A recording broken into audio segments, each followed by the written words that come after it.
রমজানে উমরা করলে হজের সমান সওয়াব, রমাদানে একটা নফল করলে ফরজের সমান সওয়াব, একটা ফরজ করলে 70 থেকে 700 গুণ সওয়াব, রমজানে উমরা করলে হজের সমান সওয়াব। সুবহানাল্লাহ নাই? রমাদান আসলে আকাশের দরজাগুলো খুলে দেওয়া হয়, মানে জান্নাতের, জাহান্নামের দরজাগুলোকে লক করে দেওয়া হয়, শয়তানকে চেইন আপ করা হয়।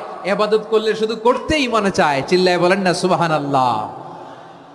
কারণ রমজানে ইবাদত করলে সওয়াবও বেশি, ইবাদতের একটা পরিবেশ থাকে, ঠিক কিনা বলেন? অন্য মাসে ইবাদত করলে এর সওয়াব পাওয়া যায় গাণিতিক হারে, রমজানে ইবাদত করলে সওয়াব বাড়তে থাকে জ্যামিতিক হারে। সুবহানাল্লাহ কইবেন না? অন্য মাসে সওয়াব বাড়ে গাণিতিক হারে, রমাদানে ইবাদত করলে সওয়াব বাড়ে